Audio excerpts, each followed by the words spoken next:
Now with that serious health scare for Game of Thrones star Emilia Clarke. And then I'm doing the plank and I suddenly get this unbelievable pain. I wasn't prepared to make it. It was in that moment I asked them to just let me die. Dracarys. In the world of Westeros, she was an invincible queen, a conqueror of dragons. But in the real world, she was just another cell in my collection. They call me the stroke.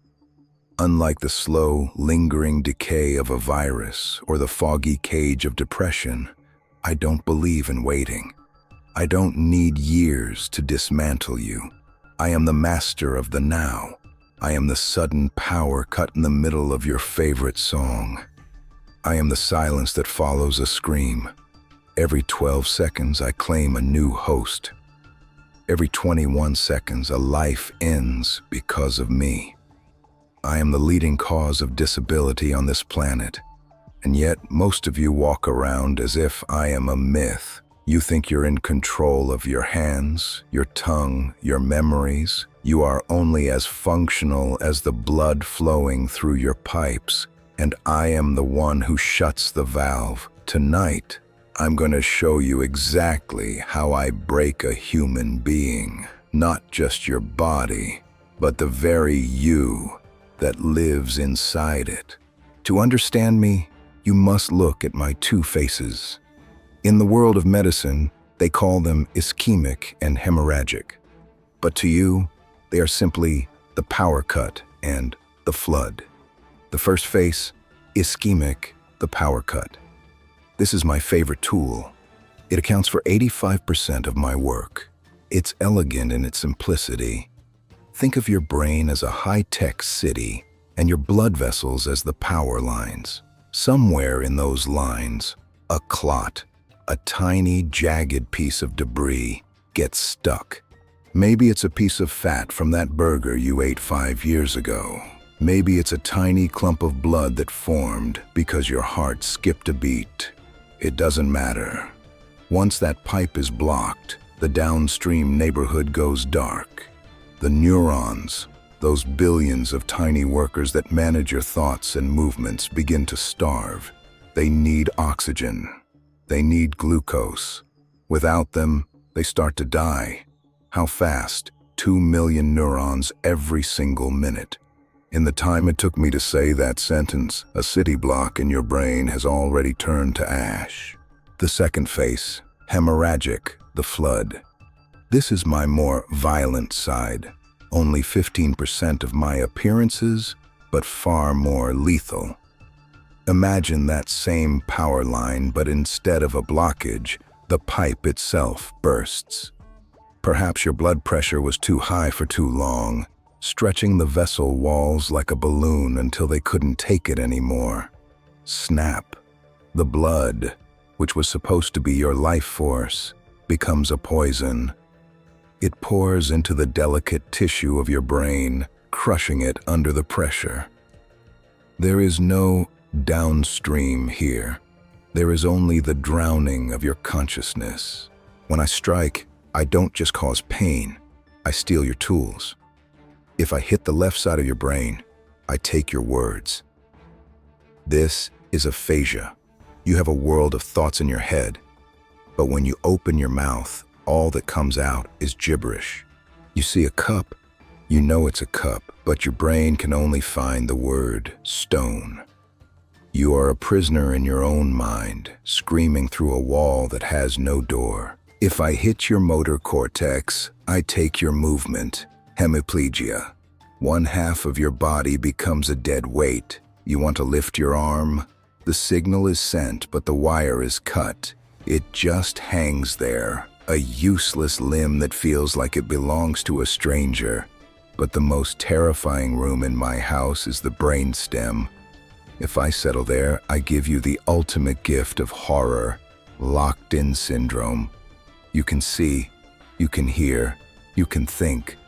Your intelligence is perfectly intact, but you cannot move a single muscle, not a finger, not a lip. The only thing I leave you with is the ability to blink. You are a living statue, watching your family cry over your bed, unable to tell them that you are still there, screaming behind your eyes. Humans are arrogant, but they have learned one thing: time is brain. If you want to survive me, you have to recognize my signature before I finish the job. You have a system, a code. You call it FAST. F is for face. Look in the mirror. Try to smile. Does one side of your mouth droop like a melting candle? That's me, cutting the nerves to your expression. A is for arms. Raise them both. Does one drift downward, as if gravity suddenly became stronger for that side alone? That's me, hijacking your strength. S is for speech. Say a simple sentence. The sky is blue. Does it sound like you're talking with a mouthful of marbles? Or can you not understand what others are saying? That's me, scrambling your communication. T is for time. If you see any of these, don't wait. Don't lie down for a nap.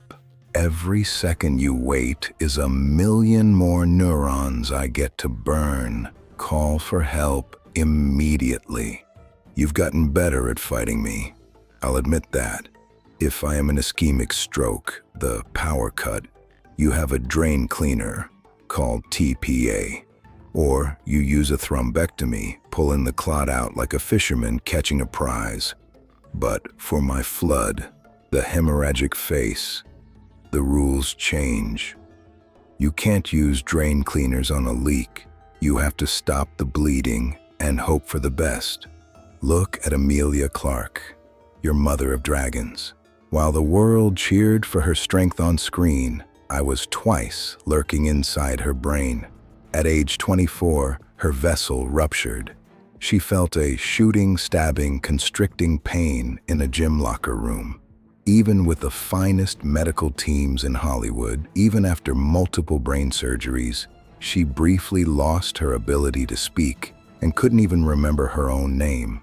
In those moments, she wasn't a queen ruling a kingdom. She was just a fragile girl in my cage. She survived, but parts of her brain are permanently gone.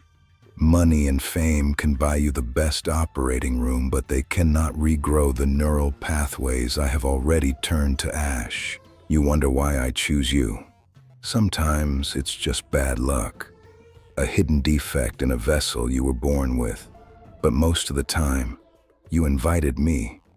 High blood pressure is my red carpet. Every time your heart slams blood against your vessel walls, it weakens them for me. High cholesterol is my construction crew, building the blockages I need to shut you down. Smoking, that's just you handing me the matches. And then there is your modern life. Working 55 hours a week, that increases your risk of meeting me by 35%. Drinking to forget the stress, that's another 20% to 30% invitation. I am not just a disease. I am the physical manifestation of how you treat the only house you will ever live in. I am the weaver of the silent mist. I am unstoppable in the dark. But there is one thing I fear: prevention. I hate it when you put down the cigarette. I despise it when you manage your blood pressure. I loathe the FAST training that allows a bystander to save a life before I can finish my massacre. About 80% of the time, I am preventable. You hold the valve. You decide if the electricity stays on. So look at your hands. Move your fingers. Say your name out loud. It's a miracle, isn't it? A miracle of flow and pressure. Don't let me be the one to turn out the lights. You think that once I leave, the war is over? No. The real struggle happens in the silence of the aftermath. When I burn down a neighborhood in your brain, I leave behind a wasteland of dead zones. But your brain is a stubborn architect. It tries to reroute the traffic. You call this neuroplasticity. I watch with a smirk as you spend months trying to relearn how to hold a spoon or tie a shoelace. Your brain is desperately trying to convince healthy neurons to do the jobs of the ones I murdered. It is like trying to teach a foot to be a hand. It is exhausting. It is glitchy. Sometimes the wires cross, and you feel a phantom itch in a limb that won't move, or you burst into tears for no reason at all. This is pseudo-bulbar affect. I've broken the dam between your emotions and your control. I'm still there, a ghost haunting the machine I've already sabotaged. Most of you only fear the physical cage, the drooping face, the limp arm. But my cruelest work is invisible. I can reach into the center of your personality and flip the switches. After I visit, you might find that you're no longer the patient father or the ambitious CEO you once were. You become irritable, impulsive, or fall into a hollow gray pit of post-stroke depression. I don't just steal your movement. I steal yourself. I disrupt the delicate chemistry of your soul. Your family looks at you and sees a familiar face, but they're talking to a stranger. This is the flood that never truly dries up. Even if you can walk again, you walk with the heavy shadow of who you used to be. I love the irony. You survived the power cut, but you're living in a house where the lights will never be quite as bright again. So, here we are. You've heard my resume. You've seen my two faces, the block and the burst. You know how I used Emilia Clarke as my canvas to show you that youth and beauty are no shield against me. You are sitting there right now, breathing, your blood pumping at a steady, rhythmic pressure. Or is it? Is that pressure a gentle stream? Or is it a fire hose hammering against a wall that's ready to give way? Every cigarette you lit today was a brick I used to build my barricade. Every hour of stress you swallowed was a stretch mark on your arteries. I am not a monster under the bed. I am the very fluid inside your neck. I am a ticking clock with no display. About 80% of you have the power to keep me in the shadows, yet so many of you keep the door unlocked. Go ahead, take a deep breath. Feel the oxygen travel to your brain. It's a beautiful thing, isn't it? Just remember, I only need 1 second, 1 clot, 1 snap. Enjoy the music while it's playing, because when I decide the song is over, I don't just turn down the volume. I pull the plug.